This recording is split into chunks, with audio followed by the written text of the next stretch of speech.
Hello and good afternoon from Vienna. I would like to welcome everyone to another edition of our IDMonSite format developed by IDM, Institute for the Danube Region and Central Europe. My name is Martinek and I am a research associate at IDM. And for this edition, we are heading towards Bratislava, the Slovak capital, because on Saturday, the Slovaks have decided on the future political direction of their country during the SMER parliamentary elections that took place following the vote of non-confidence in December last year and the installment of the caretaker government this year. Future 150 members of the Slovak National Council have been elected for another 4-year term. The turnout was actually quite high. It was, I believe, the second highest in the history of the Slovak Republic, when more than 68% of Slovak population cast their vote. And the clear winner, obviously, of the election is the SMER party, led by Robert Fico. That was yesterday entrusted by Slovak President Zuzana Čaputová with forming the future government. He should do so within the upcoming 2 weeks. With by far the strongest mandate, the SMER party gained around 23% of the votes. Robert Fico has therefore the advantage of the first attempt to form a government coalition. In the second place landed the party's Progressive Slovakia with around 18%, with a chance to form a coalition only in case if Fico is not successful to achieve within the upcoming post-election negotiations. Then, in such a case, Zuzana Čaputová would entrust Michal as the leader of the Progressive Slovakia to form a future coalition. But in order not to get ahead of the events, I would rather introduce my today's host, which is Tomáš Strážay, the director of the Research Center of the Slovak Foreign Policy Association. Tomáš is leading expert when it comes to regional cooperation within the Central Europe and EU enlargement. He's also founder of the Think Vyšegrad Before Think Tank platform. Tomáš graduated from the Faculty of Arts of the Comenius University in Bratislava and gained his PhD from the Institute of Political Studies of the Polish Academy of Sciences in Warsaw. Tomáš, thank you very much for joining us today. Thank you for the invitation. Hello from Bratislava. It's a great pleasure to have you here today with us. And before we jump to the discussion, I would like to mention that today's chat is live streamed on our IDM YouTube channel. So for everyone who is watching us right now, please feel free to involve in the discussion, and you can always pose a question to our live chat next to the live stream on our YouTube channel. So when it comes to discussion or to our today's talk, I would maybe start with the first question, and that would be a rather general one. What are actually your impressions from the elections that took place on Saturday? What actually happened on that very day? How did you observe this, by many observers, pivotal moment of the Slovak history? Yeah, we definitely know more today than we knew a week ago, because we do not rely on the polls only, but we know the results of the elections. Actually, we also learned that we shouldn't rely much on the so-called exit polls, because the situation at the election night was different than the reality the morning after, when actually the official results were published, and the differences were really big. Actually, the progressive, both exit polls gave the leadership to Progressive Slovakia, but it ended up with 5% after the SMER party. So immediately, of course, different scenarios started to be discussed. But in this regard, we don't know that much more than we knew actually on Sunday morning. We just know that yes, the leader of the SMER party and the then Prime Minister already, Robert Fico, was entrusted by the president to create the government. He will actually be able to do so for 2 weeks, 14 days. But if he succeeds, then we will have a new government. The composition of this government is perhaps that it will be, for sure, actually, it will be a coalition government. It will consist of 3 parties, most likely. But if he won't succeed, then different options are also on the table. So, we have to wait in order to make any real conclusions out of the Saturday night. What we can actually say for sure that the coalition government will be formed in any case, that the second Hungary scenario will not apply on Slovakia because of this non-party, the victorious, the winning party, SMER, didn't obtain, so big mandate in order to really be the party that would completely swallow all the coalition partners. So there will be certain space for maneuvering will be also provided to the second party, which will be the voice party of the then Prime Minister Pellegrini. And there are many question marks and influencing factors that should be taken into the consideration. So really, I don't dare to present my only scenario option because it's not possible simply. Yeah. Thank you very much, Tomáš. I would suggest before we jump into these speculations or analysis of these possible coalitions, I would have a question. Maybe you can briefly give your take on that issue of the exit polls, because that was something surprising for many. Although I must say, from my personal perspective, I was, of course, observing the whole situation quite closely. And at midnight, when there were these exit polls, I was watching them and at the same time also checking the page of the statistic office of Slovakia, where actually the official results are usually being announced. And I was like really comparing these two, and these were like completely 2 different realities. So I was like hesitating, to do some conclusions out of these exit polls. And at the end of the day, it was the right direction, because then Slovakia woke up into completely different reality than in the morning. So my question would be, how would you explain that these exit polls were so completely wrong?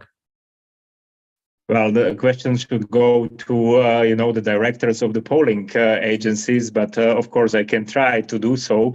By the way, the webpage of the statistical office, yes, that's true that they started to publish, preliminary results immediately after the polling stations were closed down. But usually the first numbers are from those places or polling stations which are very small with, very limited number of voters. And that's why we cannot speak about their representative character, so to say.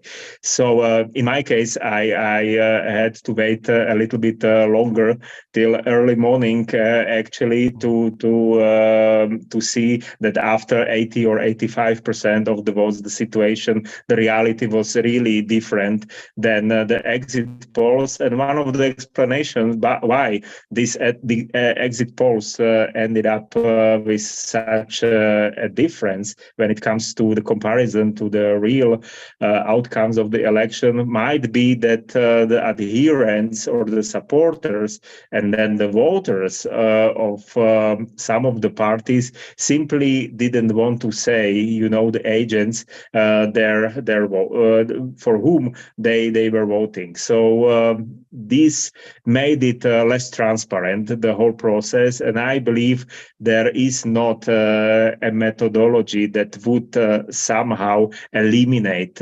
these people who actually either say, a different option or a different preference, or just refuse to provide the answer to the agent at all. So this would be my explanation. Mm-hmm. Thank you very much. You also mentioned this counting of the votes. Some of the observers were actually complaining that the counting of the votes was quite slow. I believe it was like around 3 hours after the polling, after the voting, the polling stations have been closed, and there were only like around 30% of the votes counted. How would you assess this? Is it like a normal procedure that all the counting actually takes the whole night to be completed, or how was it during the previous elections? Well, previously it definitely went faster, but we also take into the consideration that the stations closed down with 45 minutes delay, so 10:45 due to some problems in some of the polling stations. So the exit polls could have only appeared or could have only be published 15:11, and that was also the time when the official counting procedure started.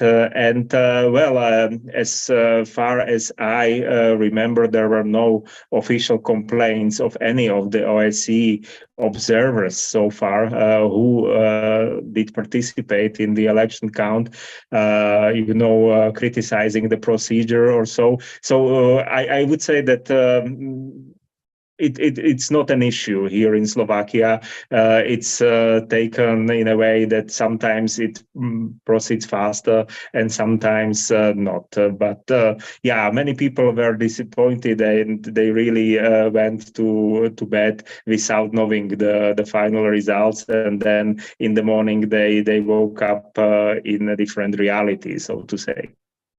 No, I think I didn't mean it like official observers of the elections when we see or this type of experts. I was rather referring to the journalists, impatient journalists, and experts observing on the ground that they were maybe counting on the results to be published much sooner. But sometimes it may also be connected with the preferential votes and with the number of these. So if the people use this instrument more frequently than previously, this might be the explanation. But I don't know really how the reality looked like. This is just my actually way of trying to explain the situation.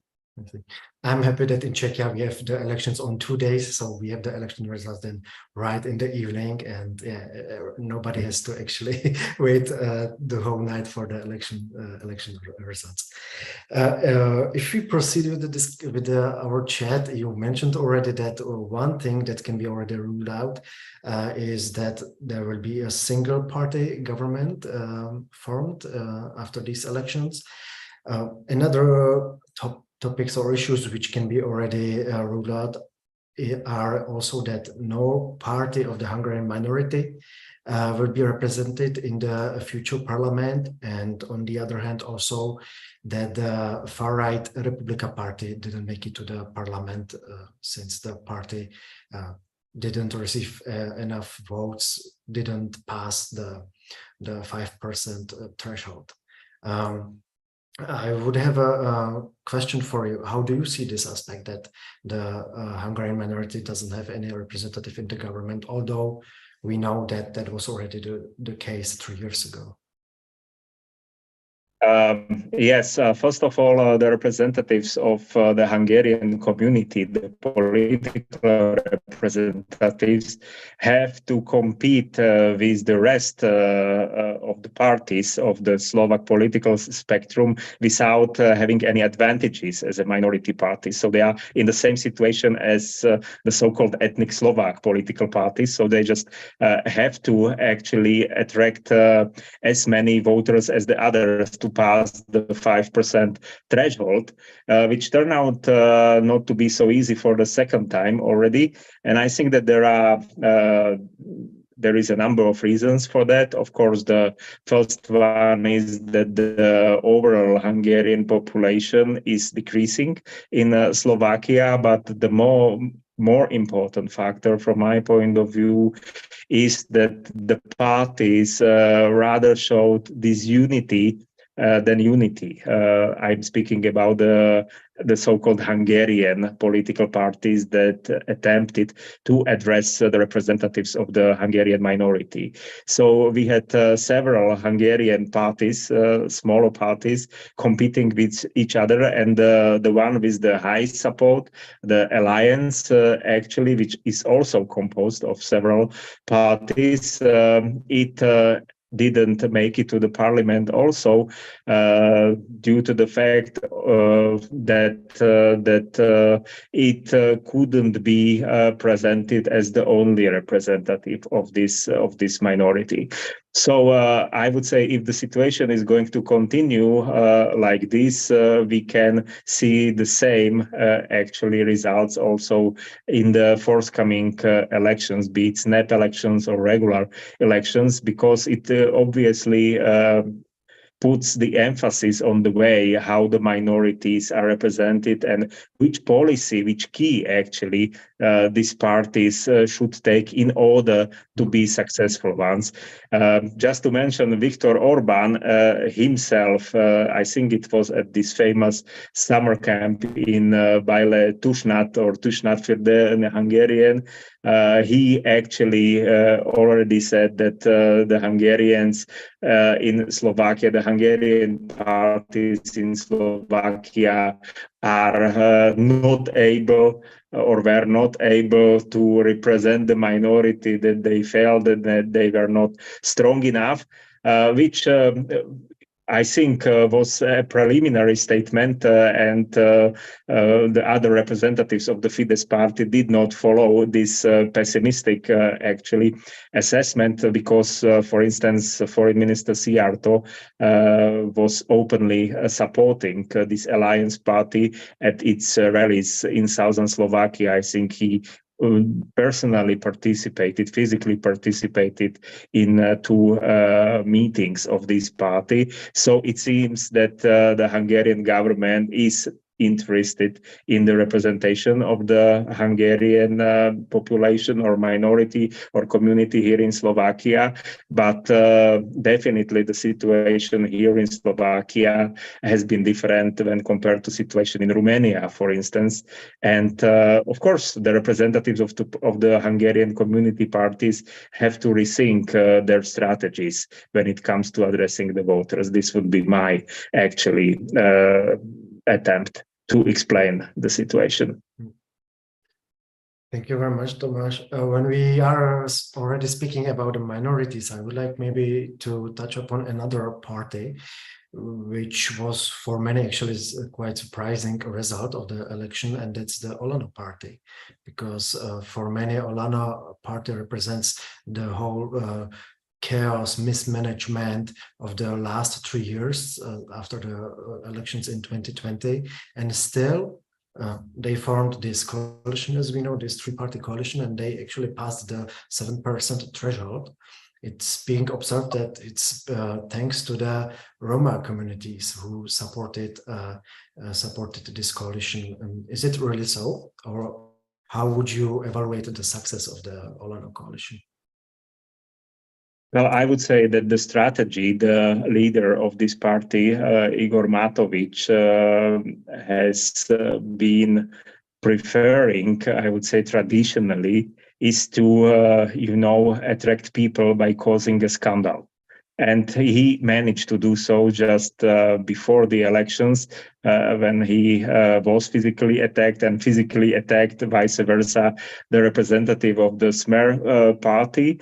So this incident definitely contributed to the increase of the popularity of the movement. And yes, when it comes to the votes from the people of Roma community, I think then the investigation is there is an ongoing investigation on this, and it would be too early to provide you with any results of it.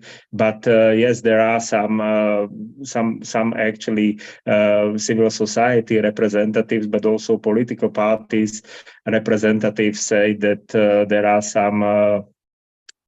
some signs that this might have been somehow manipulated. I mean, the votes of the Roma community representatives in the settlements in Eastern Slovakia. But let's wait for the results of this investigation. For now, these are just speculations, I would say. But definitely the election result of this Ordinary People Party is one of the most important surprises of the election. That's for sure. Do you think that also offering €500 for casting the vote also played a certain role in that? Well, I don't really want to assess how many euros were spent and went to whom, but I would consider this to be part of the really populist, social populist approach of Mr. Matovic and some of his party fellows and colleagues in the party.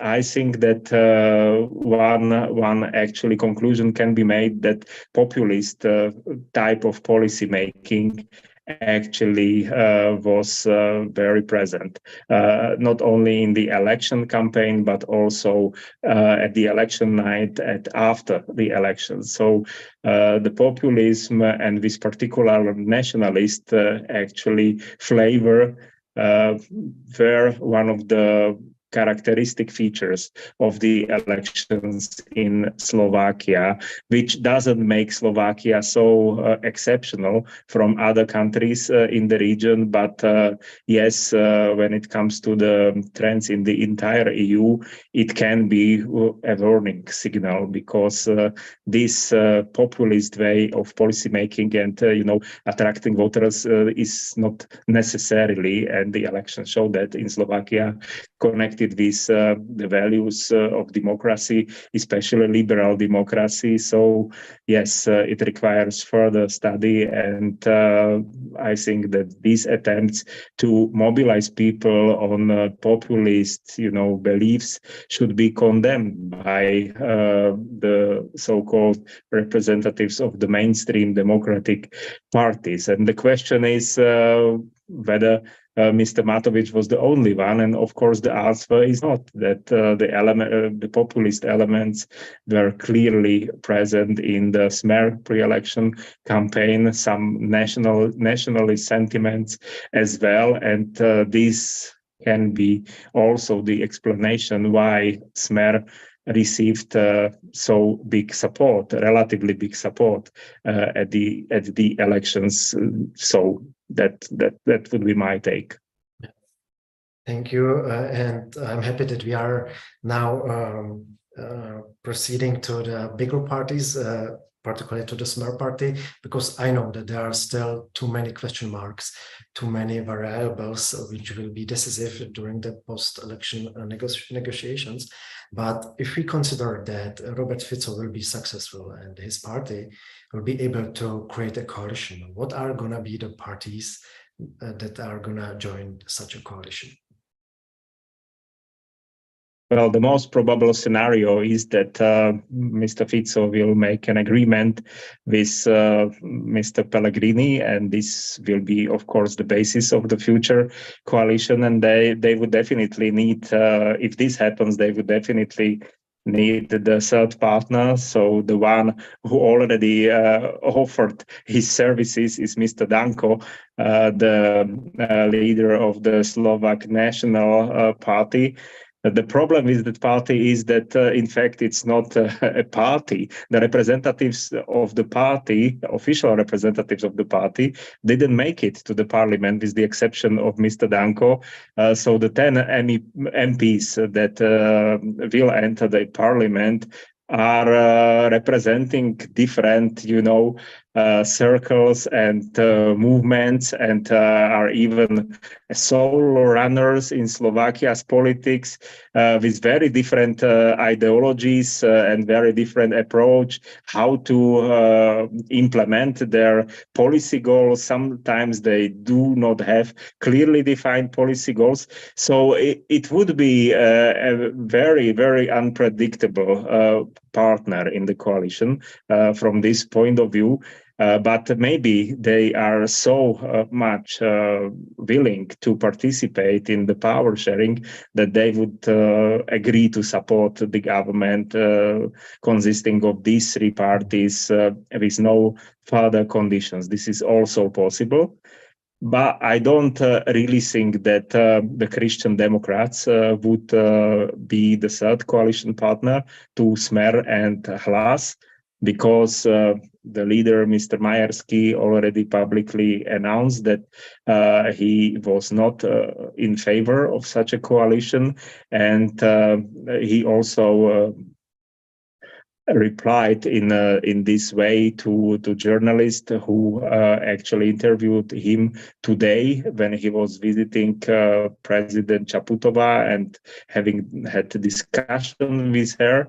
So the probability for this second scenario is quite low, and there are also other scenarios that might materialize, but the probability is perhaps that SMER, Hlas, and SNS would create the government. The coalition government is perhaps the highest one.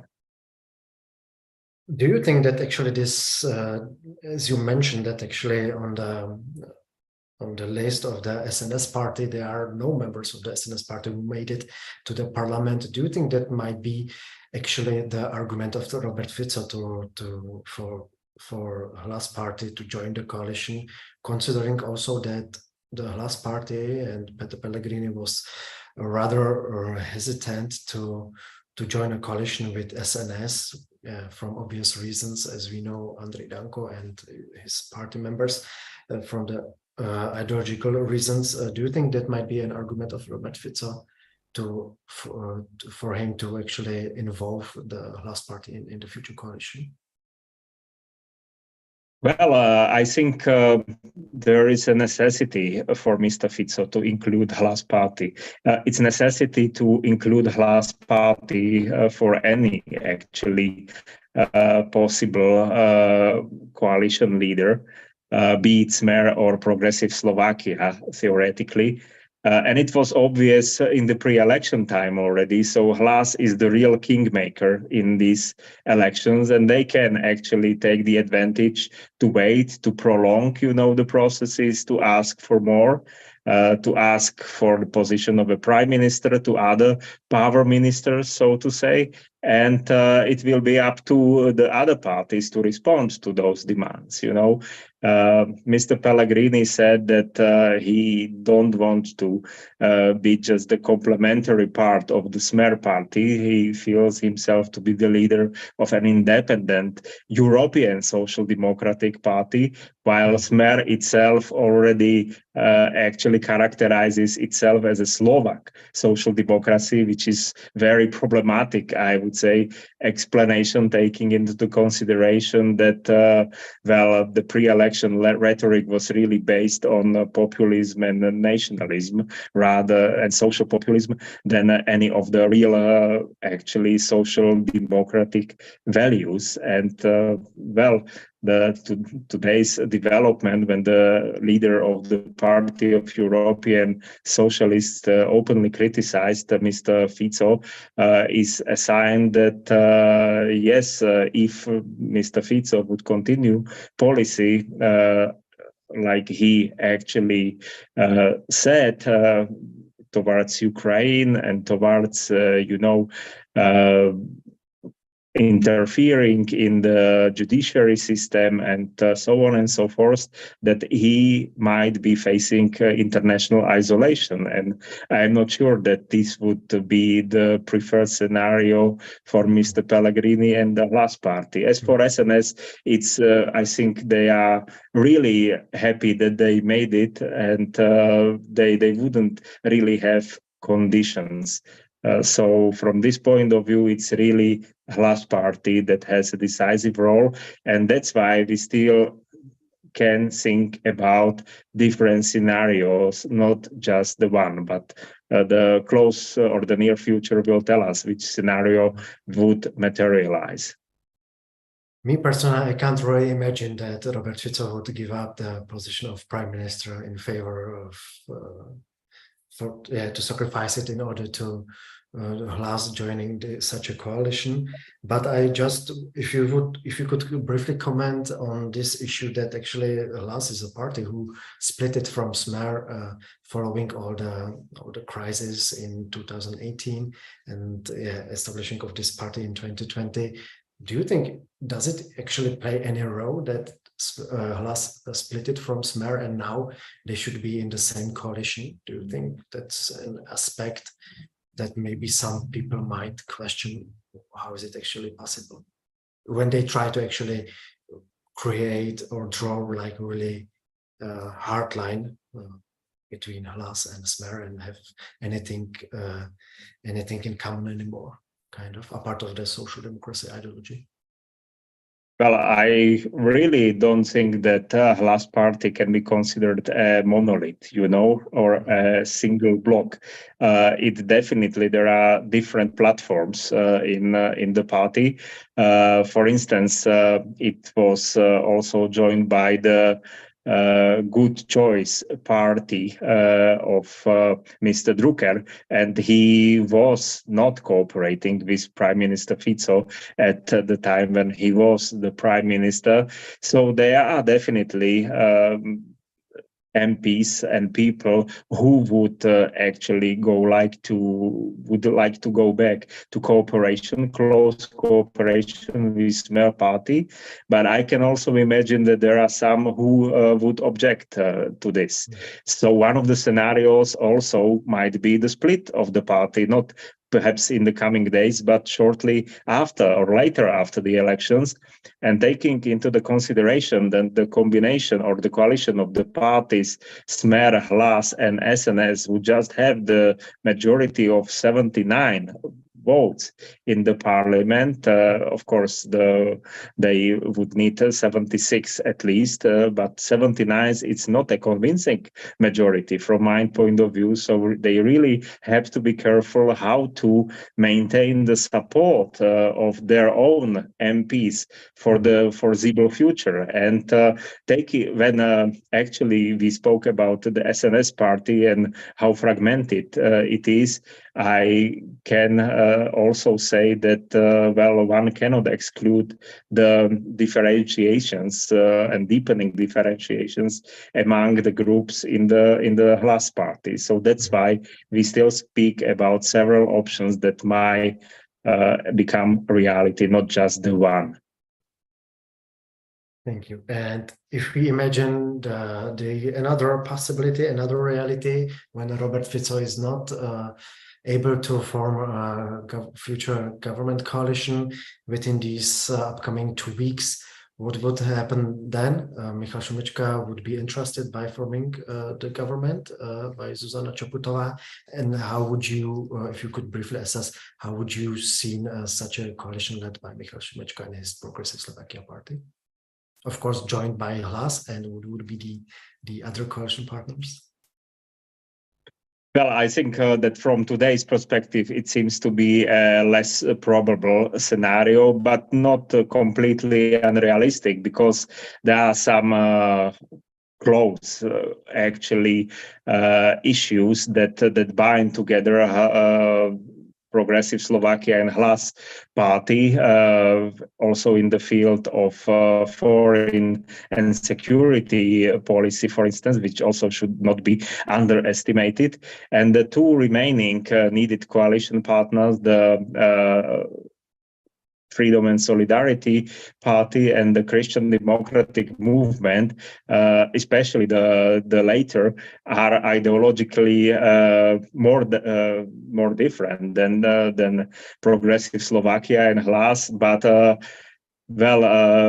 and Mr. Majersky, the head of the Christian Democratic Movement, already said publicly that it would require enormous efforts, to come to the joint program agenda for the government if KDH and Progressive Slovakia would be in the same government. But even in this case, we have some examples from the history. In the 1998, a very diverse coalition was created in order to take power and to pass Mr. Mečiar to history, so to say, political history. So it cannot be excluded, but the coalition talks would be very difficult and would last for some time as well. So we don't have the green light, and for any of the options, which means that some efforts would be needed in case of all possible governmental coalition. But also this applies to the first scenario that was described, meaning SMER, Hlas and SNS coalition. As I said before, many question marks still, and it remains to be seen how the situation develops. Maybe we can now go to or rather general topics, and with that I mean the regional and EU-wide implications of the elections, because you are of course also expert on the foreign policy of Slovakia. So, and as I'm actually looking in the chat, we have already first question, which goes in that direction. The question is, in the coming years, if Robert Fico is able to create his coalition and his government coalition is stable enough to actually last for the coming 4 years election cycle. In the coming years, can we expect Slovakia to maintain its dedication to the European Union, or will it form connections with reactionary groups, or will it continue to be a reliable member state? So that goes in the direction if future Slovakia will join probably the club of the so-called troublemakers in Central Europe, or how would you assess this? What can we expect from the Fico's coalition? Well, if the first option would materialize, meaning that Fico would be perhaps not prime minister, but the one who would create the coalition, then of course we can expect that Slovakia's reputation would decrease immediately because of the things that happen in the pre-election campaign simply cannot be forgotten. I would say the vocabulary that was used and the practices that were used, that this was something new even in the Slovak politics, some vulgar expressions and so on and so forth. So the reputation is, the image is already shattered, I would say, to a certain extent. But in practice, I don't think that the government would be able, to behave as completely independent stakeholder. Rather, it would spin the muscles, actually, the prime minister or Mr. Fico or any other representative of the SMER party, spin muscles on the domestic ground, showing that, yes, we really do protect the sovereignty of the country, its interest, but internationally on the EU and NATO level, the government wouldn't be able to do so much differently because there are several so-called breaks, I believe, institutional arrangements that actually are binding Slovakia to the Eurozone members, to NATO members, to transatlantic partnership, and of course the necessity to continue financing through the EU funds is also taken as a very important factor, because Slovakia, I think it's far the highest actually percentage, 80% come from the EU funds. So Mr. Fico can be blamed for, being populist, being nationalist, but he also can be described as a pragmatic type of politician. And I think in order to, provide his voters with some adequate responses to their claims and to the promises he gave them in the sphere of social affairs and economy, he wouldn't be able to stop the EU. He wouldn't, it wouldn't be possible for him to stop,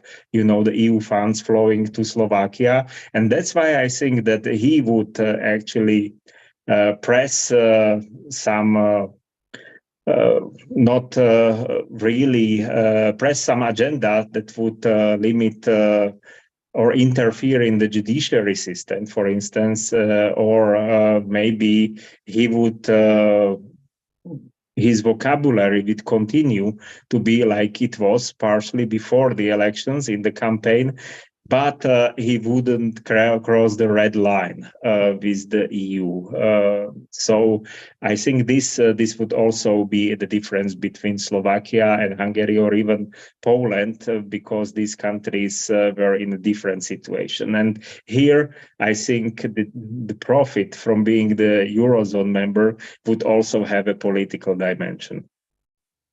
So if you are speaking about these crossing red lines, so you don't expect that the future Slovakian government would do something, for example, against or blocking the EU sanctions against Russia, or like the common approach towards Russia.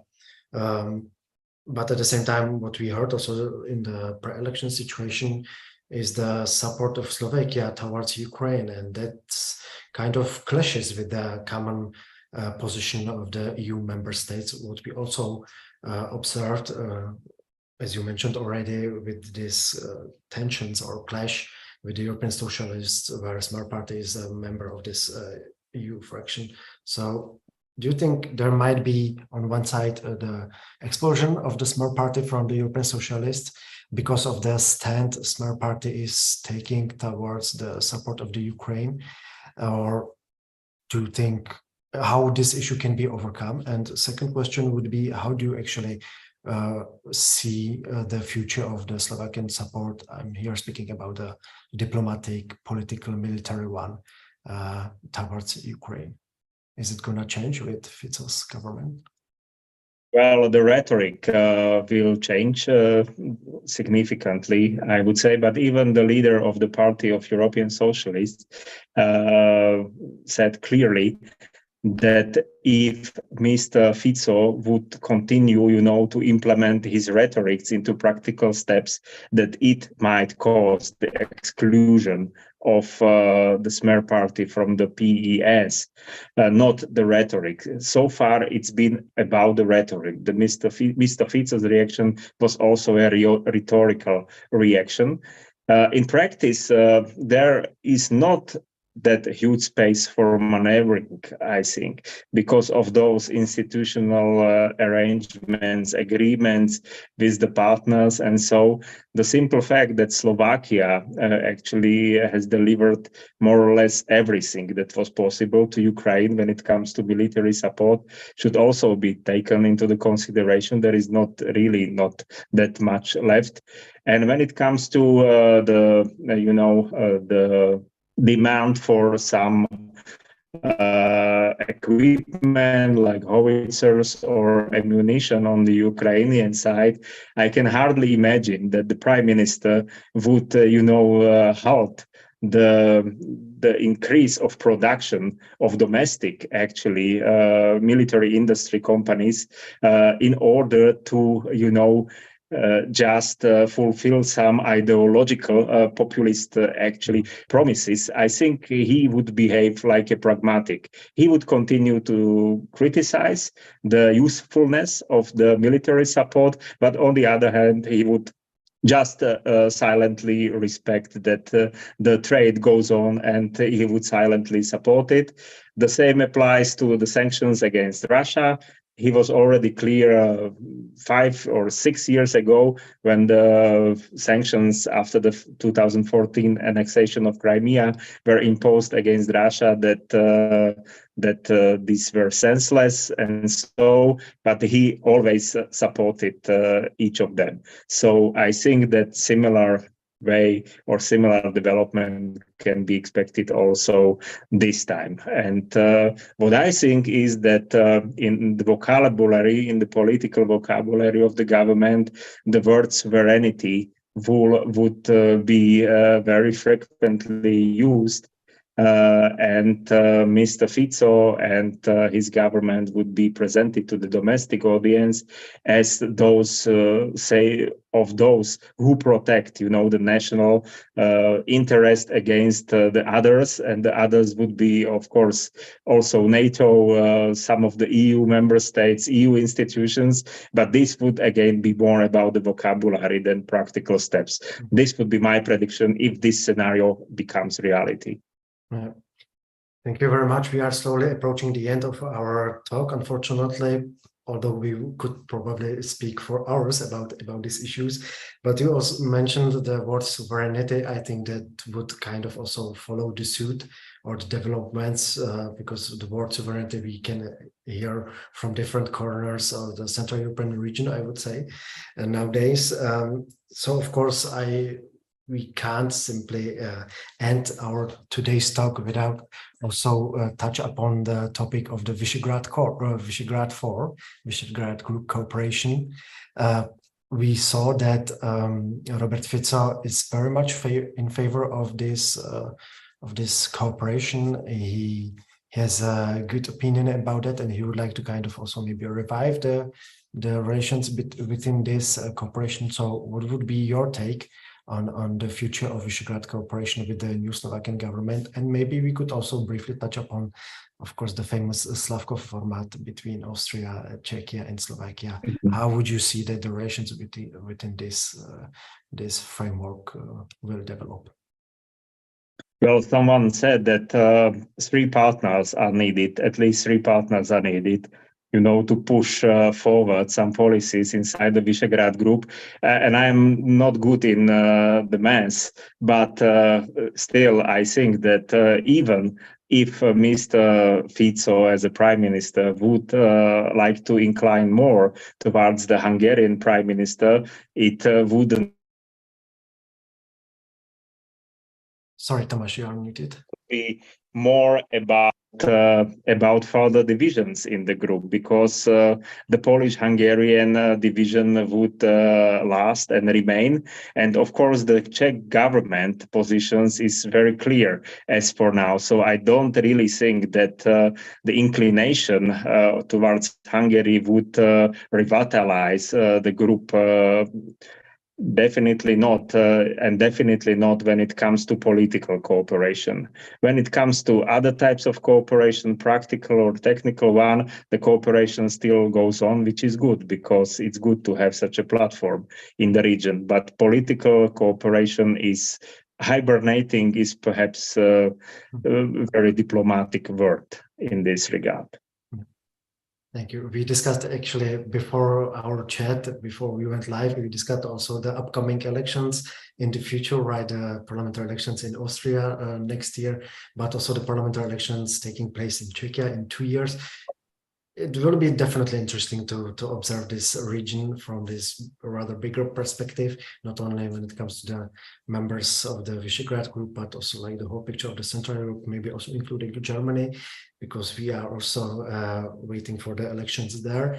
I think the dynamic maybe might shift in a significant way after all these elections, but let's see what position will also Slovakia take in that scenario, in that reality. Well, definitely you can just do one more comment, if I may. You can, approach the issue of sovereignty from different angles. Of course, you can demonstrate that you are a sovereign leader of your country by opposing, the so-called federalist approach of the future, face or shape of the EU. You can keep resisting to implement the qualified majority voting in a number of issues. This would also be actually one of the ways how to demonstrate your sovereignty, but in none of these ways you would cross the red lines that would somehow start the EU criticizing yourself, because there is a couple of countries that are following in the same manner in the EU. So that's why I'm saying that if Mr. Fico would be able to create the government, he would do some and he would try to implement some of these parts of his program or of his agenda, but he wouldn't cross the red lines. He would be very careful with that. I'm happy that we can actually conclude our today's talk with kind of positive note. And at this point, I would like to thank you very much for taking your time. Thank you very much for this highly interesting talk. I hope we provided to our audience some insights to the post-election development in Slovakia. And I hope that you also enjoyed our talk as much as I did. And I'm already looking forward to our next discussion after some elections, maybe in the future, or on any other developments when it comes to Visegrad 4 or Slavko format. So thank you very much one more time. It was a pleasure to talk to you, and I'm looking forward to the next time. Thank you very much for the invitation and for good questions. Tough, but good. Thank you. Thank you very much. It was a pleasure. And I would like to also thank the audience for following us. And of course, check our webpage regularly, subscribe for our newsletter to keep yourself up to date. And we look forward to meet you at any other occasion organized by the IM. Until then, all the best and take care.